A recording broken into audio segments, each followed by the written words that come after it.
Get started then. I think people are running a little bit late this morning, and they'll come in and they'll miss my bang up introduction, but that's okay too.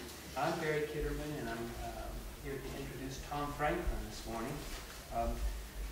And I got all this off the internet, which you can do yourself, but it's okay. Tom was born and raised in southern Alabama. He took a degree at the University of South Alabama in Mobile. Correct me when I get it wrong. And he did his MFA at the University of Arkansas. One of the interesting things to me about Tom, it comes out in any talk with him or listening to him, he's done all kinds of work the way lots of writers do. And yesterday, William read his essay about the job he had in the boat paddle factory. And it made me realize again that it's important for writers to do different things. And my students come to me and say, I want to go off to do an MFA, and they're 19 years old, and I say, no, you don't. You want to do something else for a little bit. You want to get some experiences out there. So Tom's been a heavy equipment operator at a sandblasting grit factory, which was material for one of the stories in Poachers, and a construction inspector in a chemical plant. We talked about yesterday having to be in that. What's that word? The hazardous. What's the hazmat suit? This one he hasn't talked about yet. He's been a clerk in a hospital morgue. He's taught writing as well, which is sort of pales in comparison to some of those things. At the University of South Alabama, at Bucknell University, that's up in Pennsylvania, at the University of Mississippi in Oxford, where he is now, and at Sewanee.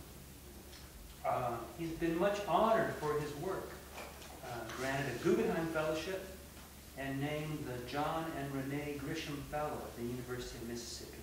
And he's here this weekend with his wife, who you've met, I'm sure, the poet Beth Ann Fennelly. Tom's been published widely, all kinds of literary magazines, as well as anthologies. Just a few new stories from the South, Best American Mystery Stories, and this is my favorite. Best Mystery Stories of the Century. That's cool. His first book, Poachers, is a collection of 10 short stories set in Alabama, and that's been followed by novels Hell at the Breech, Smonk. Isn't that Smonk? I'm just skunk. Smonk.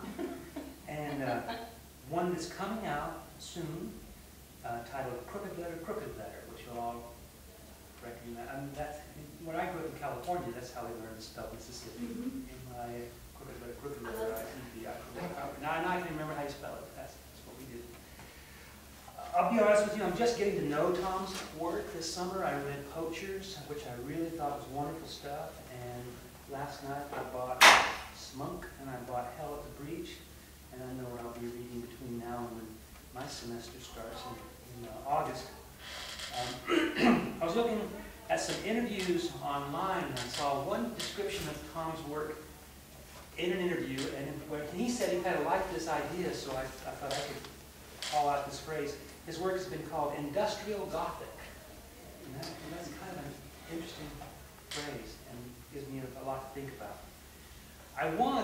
I'll stop here, but I wanted to compare Tom's work with that of William Faulkner. But Tom had this to say in this interview with the Southern Register: I don't think anyone should be compared to Faulkner. It's not fair. He's the best writer in the last century. He's God in literature, in my opinion. I think I could share that. At least one of the gods in my pantheon. So I'll introduce to you one of the lesser gods, Tom Franklin.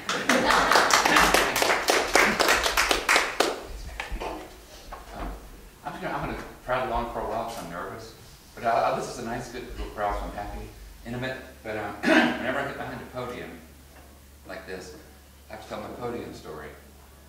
Can everybody hear me okay? I grew up in this little Dickinson town in Alabama, and when I was about 14, my parents and the kids were kicked out of the Baptist church because my parents began speaking in tongues. The Holy Spirit came through Dickinson in the form of a preacher named Brother Bob who drove a Pinto. And he brought the gift of tongues into our house, and that's not cool among the Baptists, so they were asked to leave. We started having church in our house. We did this for couple of years. We had met in our living room, and we had, they raised their hands and sang in tongues, and we had faith healing. One of the my favorite faith healing story is Brother Bob told us that most people have legs that are different lengths, and that this can cause all kinds of trouble in your body. So he had everyone sit in a chair in the middle of our living room, and he would pray, and she would show us first how, let's see that leg's a little bit longer, see, we all saw. And he prayed, and as he prayed, he would pull the leg. We all watched it miraculously lengthen. When it was my turn, I sat in the chair, mine were, not even either. And as he pulled my leg, he pulled my ass off the chair. I realized that's what's happening. It's not really a miracle. It's just moving your ass. We had book burnings. My dad had a 55-gallon drum out in our horse pasture. And I was told that any book that doesn't edify you is sinful. And if you burn it, you'll hear a demon scream. And my Tarzan of the Apes paperback had a really sexy Jane on the cover, with the low bodice, within your cleavage, and it incited lust in my heart, and so I knew it was evil. So I burned all 24 my Tarzan books: Tarzan of the Apes, The Return of Tarzan, The Son of Tarzan, Tarzan, The Jewels of Opar. They're all burned, and no demons screamed. But anyway, as my parents were getting ready to, they were building their own church out in the woods. They called it the First Century Church. And at some point they got an old pulpit, and it was in our barn. And my cousin Barry from Birmingham, Alabama, who wanted to be called Harry, so he did. Harry was an atheist, he told my brother Jeff and me. My brother's 2 years younger. Harry said, I said, what's an atheist? He said, it's somebody who questions everything and doesn't believe anything. Okay, I said. And he would get behind the pulpit and do fake sermons to Jeff and me. So he would say, Jesus died on the cross, or did he fall off a bicycle truck? And we thought it was so funny, and we died laughing every time he killed Jesus in some interesting way. And I know that's where my religious guilt comes from. And those sermons. But the funny thing is that he's now a Methodist minister. And he married Beth Ann and me in Chicago. But I'm also going to tell you one more story. We're at a writers' conference. I'm going to talk about the idea of using your anecdotes. We all have these anecdotes, and I just told you a few. These are anecdotes, right? I'm not really able to write any of my religious stuff yet. I've tried it, but I'm so angry about it. I'm so angry that I burned those books. And I can't write empathetically about Brother Bob yet, because I'm still pissed off at him in his little Pinto. Isn't it great? It's so sad. But I know that I will write about something. I think when my parents are gone, I'll probably write about it, because this book will hurt them. I don't want to do that. So I'll wait for them to pass, and then I'll work on that book. I'm not looking forward to that. I don't mean that. But I'm saying, Ellen Douglas has a book called Truth, Stories I'm Finally Old Enough to Tell. But this book, Crooked Letter, that I'm going to read from today, is really autobiographical. It's about two characters, one black, one white. The white guy is Larry Ott, who is a mechanic's son, and the black character is Silas Jones, who is the son of a poor black woman. And he goes by the name 32. 32 Jones is his name. That's his baseball number. And I actually love that name. I got hung out around with cops while I was researching this book, and there was a guy they were looking for, a body, the body of 32. That's what his nickname was. And I went out one day to look for help and look. There'd been a lot of rain. He said, I think he's in that creek over there. So we went and looked for the body. He did. We didn't find it. And later he did find 32. 32 had moved to Dayton, Ohio, and changed his name. Because his ghost was trying to kill him. Yeah, Dayton, that's where you go. Dayton, it's the place to go. But anyway, I keep interrupting myself. The problem with a Southerner is to start telling stories and they never get back to the original thread, but I'm going to get there. Because this book is really autobiographical. One of the crazy things that happened in my childhood is that in the 10th grade, I never had no dates at all. I was really wildly unpopular. Not even unpopular, just nobody noticed me. Which is good for a writer because you could stand back and just look and listen. But it was lonely. I was a very lonely child. And but in the 10th grade, there was this girl named Carla who I was really in love with. And one day she passed me a note and it said, want to go on a date sometime? And I couldn't believe it. My father was thrilled that I had a date. He could relax about me. So Carl and I went, and she was dating, by the way, a football player named Crazy Douglas. And they'd broken up, I heard. Her parents wouldn't let her see him. So she passed me a note, and we agreed to go to the movie. I took her to see Alien. There were 3 theaters in my county, in Clark County, Alabama. There was the Jamel Theater, J-M-E-L, in Thomasville, Alabama. There was the Lock in Jackson, that's where I saw Alien. And in the middle, near Grove Hill, was the Jamel Drive-In. J-M-E-L, they were not related. I don't know what to make of that, it's true. And so Carl and I go to see Alien, and I thought it was good, and I was on a date, it was thrilling. And she talked about Crazy Douglas the whole time. On the way back, I said, "I'm going to go to the drive-in next weekend." She said, "Yes," because I knew what happened at the drive-in. My brother and I had gone every Friday night to see, they would show movies rated R, and they would have naked women. And Jeff and I love that. So every Friday night, and I went, this time I'd go with Carla.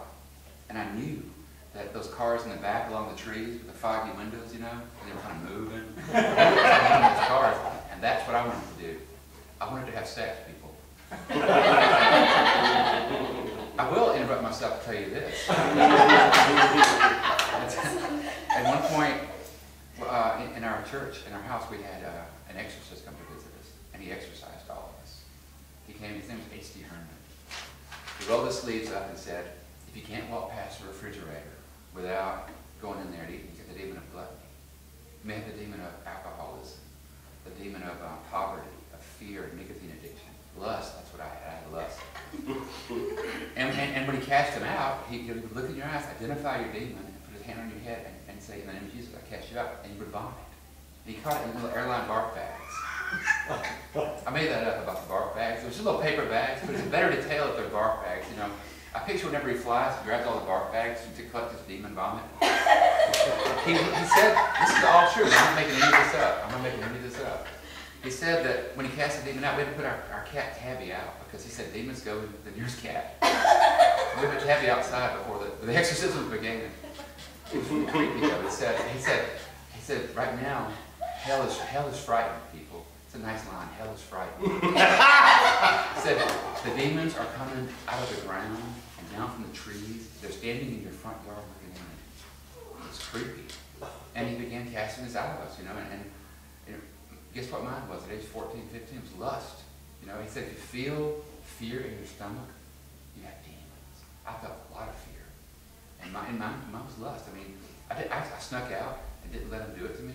I cast it out of myself.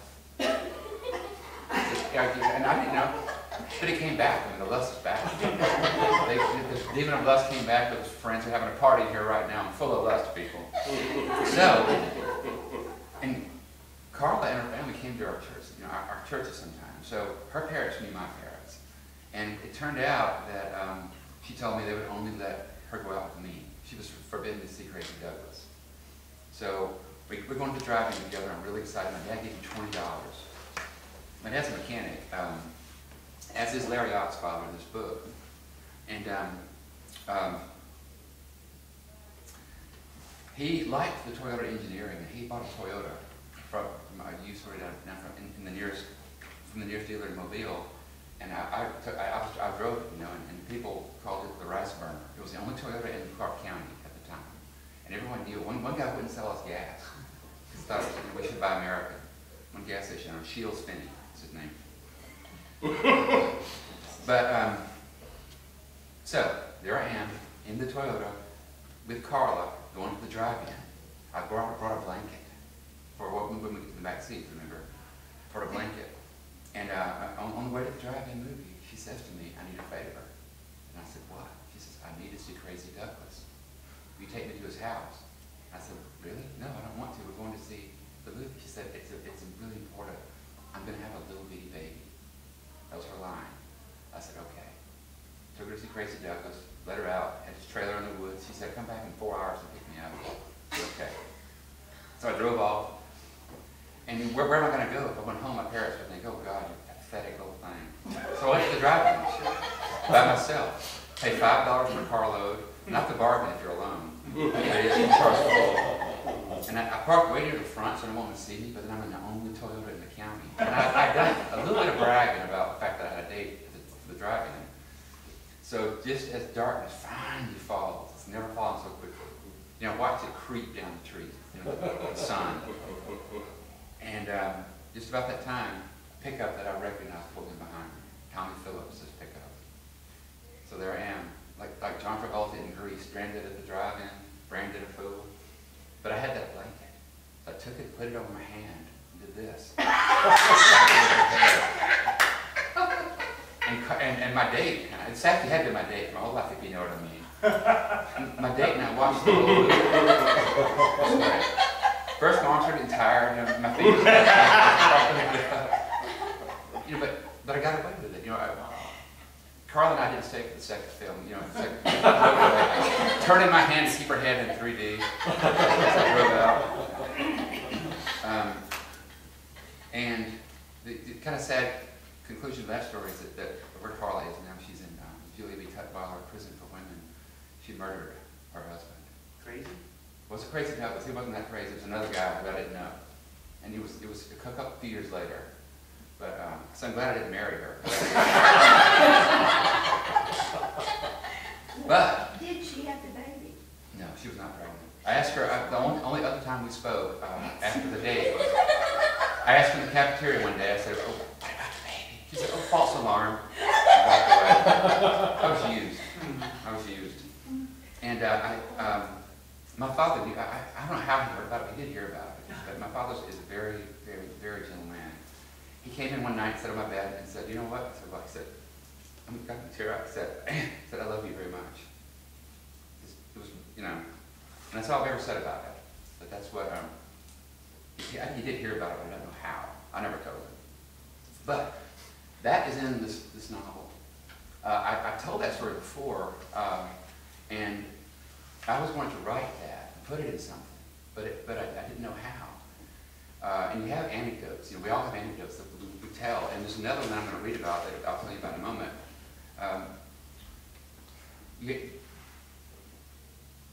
I couldn't write about it because I kept trying to make it funny. Because you know, you're laughing, it is funny. But when I finally put it in this book, it's really serious. Because what happens is Larry and Silas were friends briefly for a while as children. And something happened, I won't tell you. And they were forced apart as friends. And Larry takes a girl to the drive-in movie when he is 16, and she's never seen it again. So that's, you know, that's how I made it matter. And it's really serious in here. There's nothing funny about it. And the other anecdote that I'll tell you about when I read is that one morning, for a couple of years, my dad drove us to school. The school bus didn't come out as far as where we lived, to our house. So he drove us to school in his pickup. And it was my dad, my sister, brother, and me in the pickup. One morning, one really cold morning, there was the black woman and her daughter out by our road just hitchhiking. The 7 miles to Grove Hill. And we gave him a ride. You know, so-called get in and get a ride. And we got in and it smelled, I remember, like wood smoke. And I remember thinking, you know, they don't have gas, we have gas heat. They don't have gas heat, they don't have a fireplace. That's their only heat. And they're there the next day, we gave him a ride the next day. And the next day, it got to be a pain because there were now 5 or 6, there were 6 of us in this tiny truck, or in this truck. So it was too crowded. So one morning, without any of us saying this, we all got up and left earlier before they got there. And I always been kind of ashamed of that. And they weren't there the next day. But I always remembered it, and it struck me. I knew I'd write about it too someday. But you know, I didn't have. It was just an anecdote. But I connected it with that and the drive-in and many other things from my life and put in the character of Larry Isle. But Crooked Letter is about these two boys as friends. They're friends as boys. They grow up. Larry takes this girl on a date. She disappears. He's blamed. Nobody's ever found. And he never confesses, so that he's not arrested. But he lives in the shadow of this possible crime he may have done. And no one likes him. He grows up to be a mechanic as his father was, and he has a shop that no one ever goes to. He's there all by himself. Silas, 32, plays baseball at Ole Miss, joins the Navy, sees the world, comes back 20 years later as the constable of a nearby town. And so this is when the book takes place 20 years later, or most of it, and another girl goes missing, and Larry is blamed again, and Silas is pulled into investigating what happened. So it's kind of a crime story, you know, a little bit of a mystery. I'm going to read not too much, maybe it's not much at all, but this is when Larry and Silas first meet. The first thing you noticed was that they didn't have coats. It was just after dawn in March 1979, a Monday. Larry's father driving him to school and dragging a Fimo blue exhaust behind his Ford pickup. The spring holidays had come and passed, but now a freakish cold snap had frozen the land, so frigid his mother's chickens wouldn't leave the barn, the evergreens a blur outside the frosted truck window, and him lost in yet another book. He was in 8th grade and obsessed with Stephen King, and looked up from Salem's Lot when his father braked. The pair of them was standing at the bend in the road by the store, a tall, thin black woman and her son, about Larry's age, a rabbit of a boy he'd seen at school, a new kid. He wondered what they were doing here, this far out, before the store opened. Despite the cold, the boy wore threadbare jeans and a white t-shirt, and a white shirt, and his mother a blue dress, the wind curved over her figure. She wore a cloth around her hair, breath torn from her lips like tissue snatched from a box. His father passed without stopping, Larry turning his head to watch the boy and his mother peer at them from outside. Larry turned. "Daddy?" "Ah, darn," said his father, jabbing the brakes. He had to back up to meet them. Then he leaned past Larry on the truck's bench seat and rattled the knob, and they were in a burst of freezing air that seemed to swirl even after the woman had shut the door. They were all forced together, Larry against the boy on one side and his father on the other, uncomfortable because he and his father almost never touched. Awkward handshakes, whippings. For a moment the four sat as if catching their breath after a disaster, the truck idling. Larry could hear the boy's teeth clacking. Then his father said, "Larry, throw a log on that dad-blamed fire, warm these folks up." He turned the heater to high, and soon the black boy beside Larry stopped shivering. "Alice," said his father, pulling onto the road, "introduce these young'uns." "Larry," the woman said, as if she knew him, "this is Silas. Silas, this is Larry." Larry stuck out his calfskin glove. Silas's slender brown hand was bare, and despite the quick soul shake it gave, Larry felt how cold his skin was.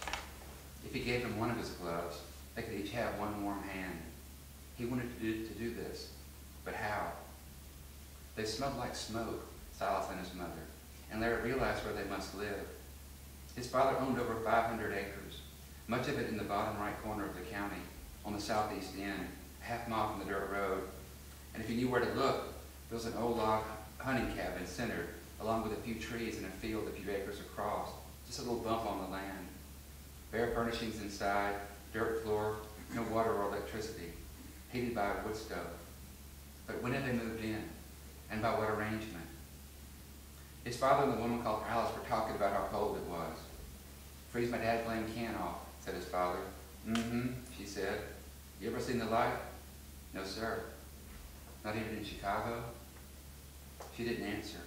And when the silence became awkward, his father turned the radio up and they listened to the weatherman saying it was cold. It was going to stay cold. "Leave your tap water running tonight so your pipes wouldn't freeze." Larry stole a look at the boy beside him and then pretended to read his book. He was terrified of black kids. The fall after the summer he turned 11, he had entered the 7th grade.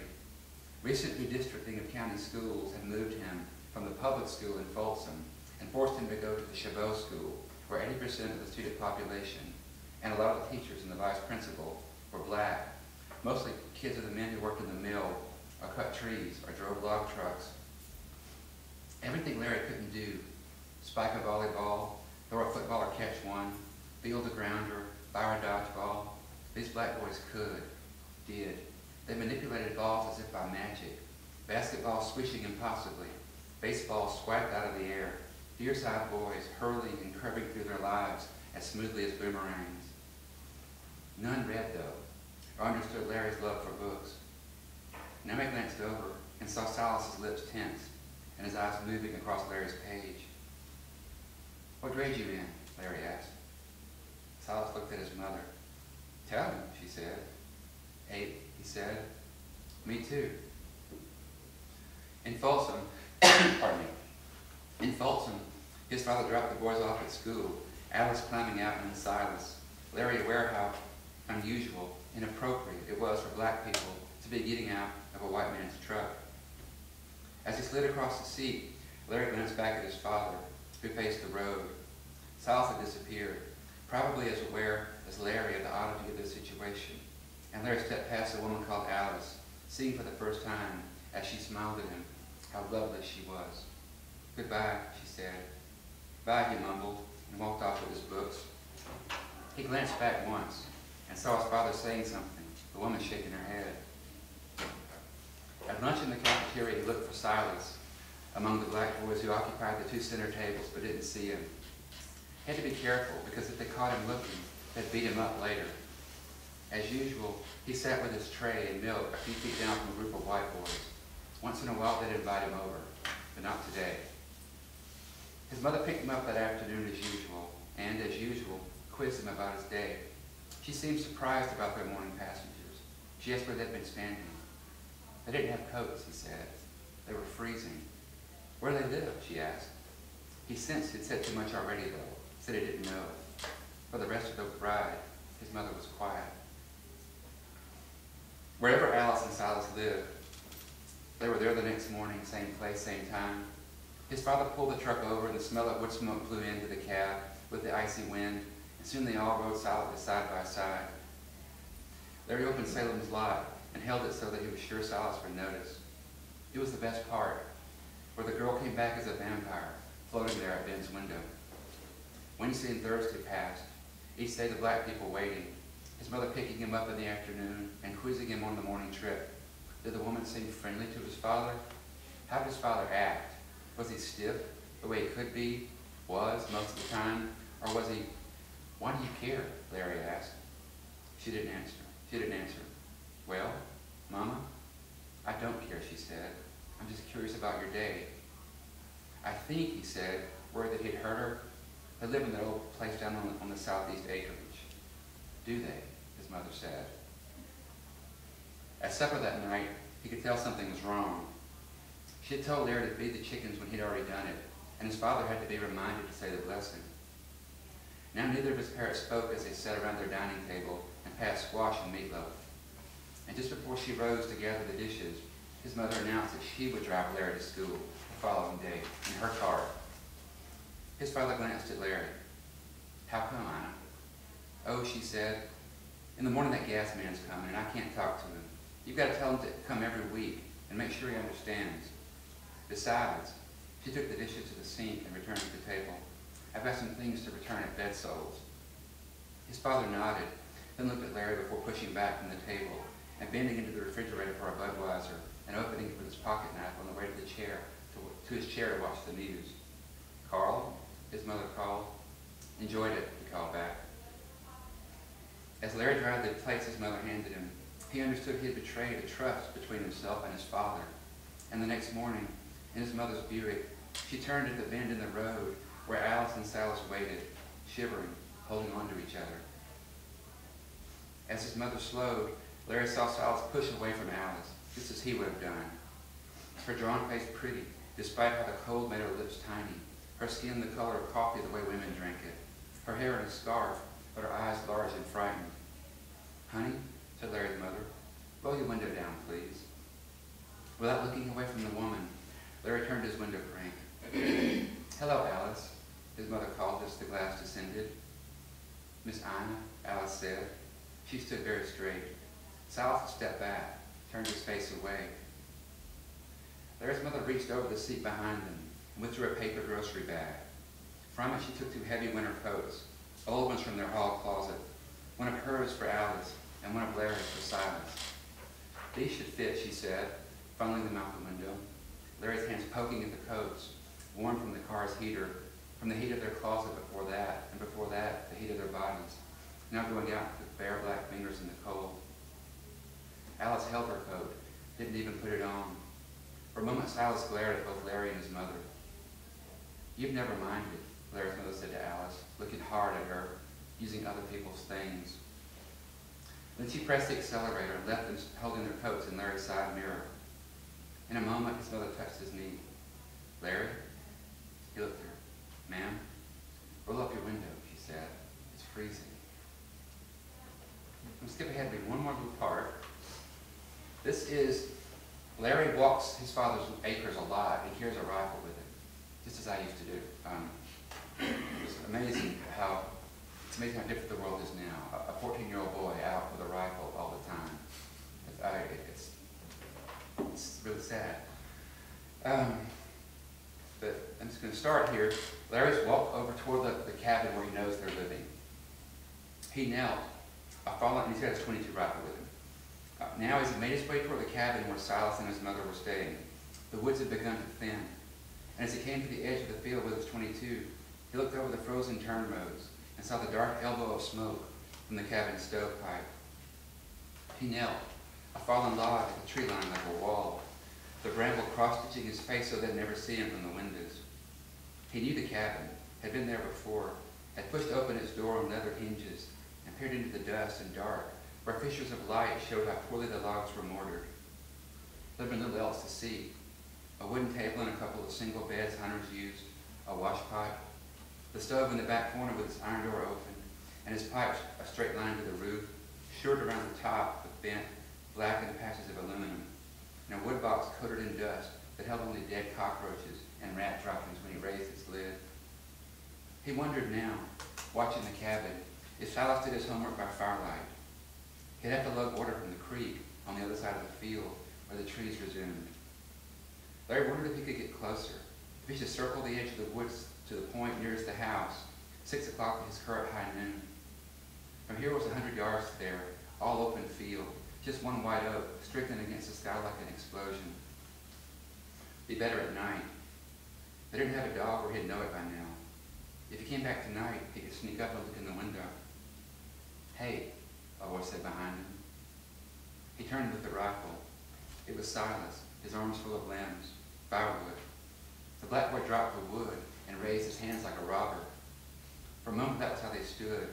Silas in the coat Larry's mother had given him, and one of Larry's old thermal caps his mother must have thought to put in the pocket. Silas opened his mouth. "You gonna shoot me?" He moved the rifle. "No," he said. "You scared me's all, sneaking up like that." "I ain't sneaked." Silas lowered his hands. "Sorry," Larry said. He put the .22 against a tree and hesitated, then came forward to shake Silas's hand, his father's habit. Silas hesitated too. Then, perhaps because they were alone in the woods, no school around them, they shook. Silas's fingers again enveloped in Larry's gloves. For a moment they looked at each other, then knelt together to pick up the wood. Larry stacked his limbs on top of the pile Silas held. Silas shrugged at thanks and stepped past Larry, went to the edge and stopped. He looked back over his shoulder. "What you doing out here?"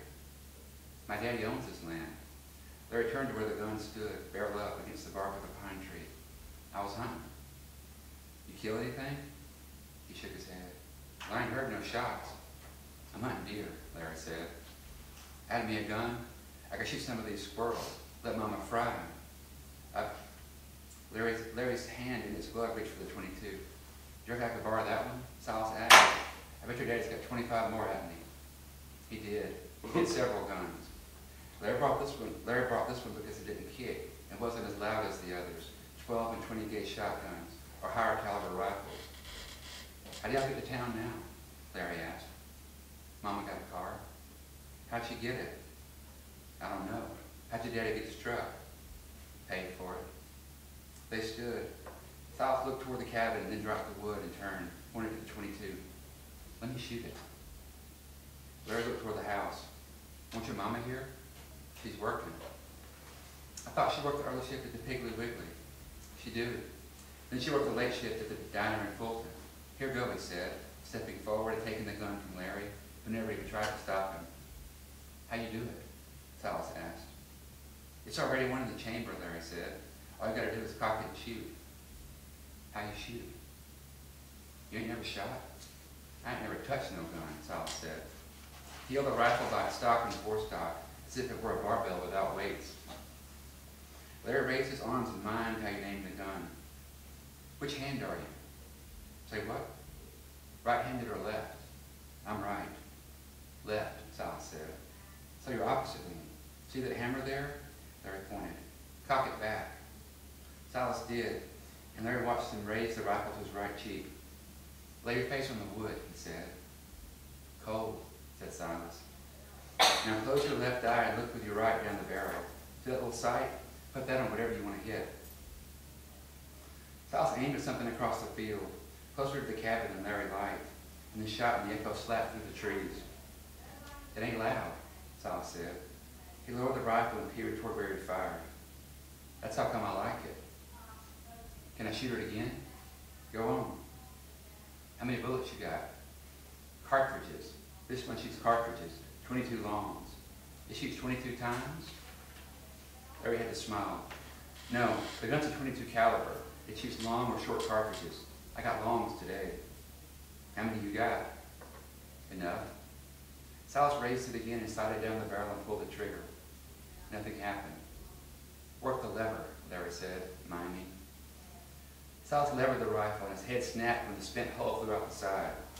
Now see how it's cocked? It's ready to shoot again, so be careful. Holding the rifle with a kind of reverence, Silas bent to retrieve the hull. It's hot, Larry said, but Silas picked it up with his fingers and then cupped it in his palm. What'd you do with these? Larry shrugged. Throw them away. Larry shrugged. Throw them away. Silas put the cartridge to his nose. It smelled good. Gunpowder. Gunpowder. They watched each other. Then Silas raised the rifle again and handed it over the field, past the house, all the way back around to Larry, and held it on him. For a moment, Larry saw into the perfect O of the barrel and followed it to Silas' opened eye and went numb. Now we even, Silas said. Then he moved the gun, continued his pan until he stopped on a pine tree and shot. He levered the rifle and this time caught the ejected hole. It clicked against the other one in his palm. Then he put both in his coat pocket, and it struck Larry with a wave of sadness, a voice saving the holes as something valuable. Go and keep it, Larry blurted. The rifle. Silas, when he smiled, displayed an array of handsome teeth. For real? It was the first time Larry had seen him smile. I got to get it back, though. Pretty soon, okay? Promise? I'll shoot me some of these squirrels, Silas said. He sighted something high in a tree. You got the bullets? The cartridges? Larry unzipped his coat pocket and brought out both of the small white boxes and held them out to the black boy. Silas took them reverently and transferred them to his own coat pocket. Larry showed him how to load it and gave him pointers about aiming and shooting, the same lessons his father had given him. By the time he finished telling Silas how to clean the rifle, the sky outside the woods had reddened, and the limbs were darker, and the smoke from the cabin had quit. Oh man, Silas said, grabbing all the wood together in one hand, gun in the other. If that fire go out, my mom would kill me dead. With sticks pointing in every direction, he raced toward the sun, and only when Larry could no longer discern the rifle barrel from sticks of firewood did he himself turn and walk back into the forest where night had already begun to gather its folds. He felt welcomed by it and full of air. The last thing he did was pull at the fingers of his gloves, removing the left one, the right, and erect the stick the shape of a Y in the cold mulch beneath the leaves. On each peg he left a glove. Thank y'all.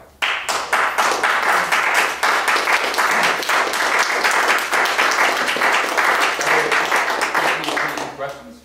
You have a few minutes, I think. Has anyone optioned that for them? No, they haven't. I hope they will. Someone, Tim McGraw, the country singer, just optioned Hell at the Breech. So hopefully he'll make that, but I doubt it. You know, I've had lots of options, but nothing ever is made. That was beautiful stuff. That was tremendous writing. Okay. It really was. It's also my story too. Oh, I did it in the exact same place many years ago. I mean, it's you know, yeah, much of this is autobiographical. Another time my mom was driving home and she saw two kids walking with no coats and it was cold. She went to our house and took coats back to them. So I mean, you see all that stuff turning up. Something that I remember from my childhood. You have any questions, sir? Did whatever personal effect it had on you, you know, feeling used from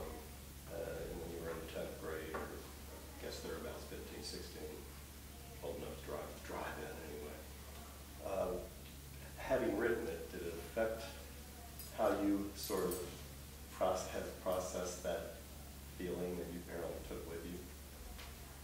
I think I processed it a long time ago, and I tell the story now, and it's funny, and it's okay to maybe I had a sad childhood, as most of us I think did, but I'm very happy as an adult. It turned out, I got this beautiful wife, these kids, it's all good now. I guess I was talking about those residual strands, the bit that makes you want to write about it.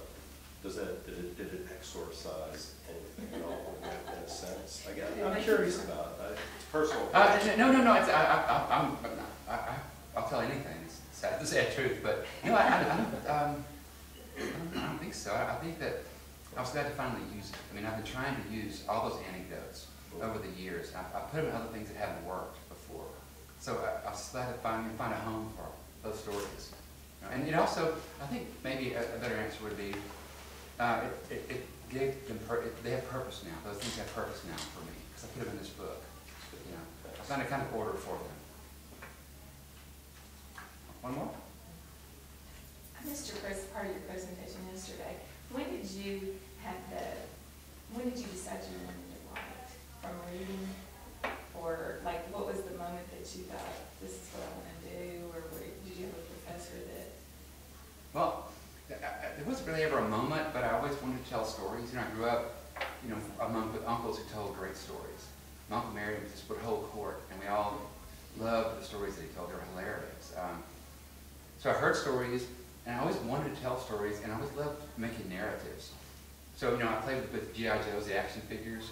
What was fun was, having sending them on an adventure, and that's a kind of creation. You're creating a story for them. I also drew comic books. I drew 25 issues of Starfire, which is a combination of Space 1999 and 2001. But I drew 25 of them, and my mom still has them. I did photo novels where my brother would, we had a little camera. And I charged film to my dad at Rexall Drugstore at Grove Hill, and we would dress up in costumes and and stage photos, take the photos, and and take them in a book and do captions. We did Harry, my cousin, could lift me over his head, And so one picture has him. I'm Tarzan, and he's holding me over his head. I'd be Tarzan of the Apes in cut off jeans. And we did one's called Tarzan and the White Slavers. I'm Tarzan. My brother hated doing this. He took the picture. He hated to be in these things. He's now a mechanic. He took the pictures, and I would be Tarzan. And my three little cousins, Kenny, Andy, and Lee, we put them in white beater T-shirts with a belt around them, so like tunics. And they were white slavers, and then they were going to try to, they tried to make Tarzan their slave. So we did those, several of those. And I did what I call condensed books. When I was 15, I got a portable typewriter for Christmas, and that's when I began, really started to type things. And I would do, War and Peace, in these tiny books, the condensed version. First it was War, then there was Peace, and it was so clever, I thought. I drew a comic strip called Percy the Possum. I'll draw Percy the Possum for you. I always draw them in Poachers. Here's my possum.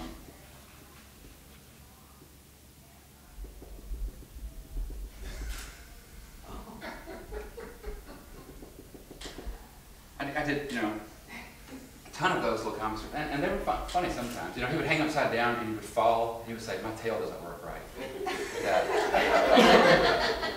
And I drew, I wrote Star Trek stories myself, but when I was in the 10th grade, I wrote my first original story and finished it. It was called The Incredible Journey of Timekeeper. And my brother and my cousin Harry make such fun of it. The first line was, "I have many names." And whenever if they want to tease me, they'll say, "I have many names." It's still funny when they say it. But at some point, I wrote like science fiction, and I was obsessed with Stephen King. I tried to write horror stories. But when I was in my early 20s, I fell in love with this woman. My first real girlfriend's name was Kara Nettles. And then I fell in love with Deidre Thorne. That's true. That's true. Now Nettles was religious, so I became religious too to try to sleep with her. But I wrote a poem called Woodwind. She was a flautist. That means she played the flute. I'm a flautist, she told me. And I wrote a poem about her, and it got published in the local Mobile Bay Monthly, my local magazine. I sent it to her with roses. Well, you know, it's a sign from God, she said, that I should marry John Beebe. Now, how do you compete with God? He's the ultimate antagonist. And she did marry John, and they're happy together. And I'm glad I didn't marry her, too. But at that point, I heard about Barry Hannah for the first time. If you've not read Barry Hannah, please read Barry Hannah. He died back in March. He's a dear man, and his stuff was so good. I couldn't believe the power he packed into a single sentence. I learned so much. Here's 2 of his sentences from a story called Love Too Long. He's talking about his ex-wife. I want to rip her arm off. I want to sleep in her uterus with my foot hanging out. Think about the juxtaposition, the violence of ripping her arm off, and then also I want to sleep in her uterus with my foot hanging out. I mean, the word uterus is so interesting there. There'd be other words he could have chosen. Why that one? But it's a perfect, strange word. It calls mothering to mind. Every sentence of his is interesting, and I learned from him what sentences are capable of. I can't write sentences like he did. I wrote many Barry Hannah imitations. I wrote 100 bad stories, y'all. That's part of what I did. I can tell you the names of Warburigme from my war story. It's 100 pages long. You know what Warburigme means? The medical term for stomach growling. For what? The medical term for stomach growling. Oh, stomach growling. Stomach growling. The first line was there are 2 kinds of people in the world, those who live to eat and those who eat to live. Calvin Fike fell neatly into the former category. And he's sitting in church and his stomach begins to growl.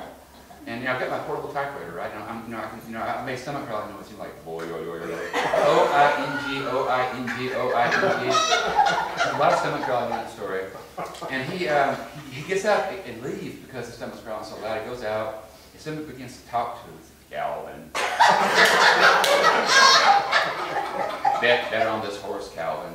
It turns out his new neighbors were aliens. And he'd gone to their house and borrowed salt, and it wasn't really salt, and this is the effect it had on him. It's 100 pages long, 100 pages of stomach growling, and it ends up with him being president. Get Off My Graves, when I wrote. It's about a boy who couldn't stop shivering. And it was the president's son. He couldn't stop shivering, and no medical person could stop him. Until a guy came, a small man came from the future in the time machine, and said that, well, there's someone standing on your grave in the future. There's a guard, it's a guard post. Someone's always on your grave. So just moved and the kid stopped shivering. Terrible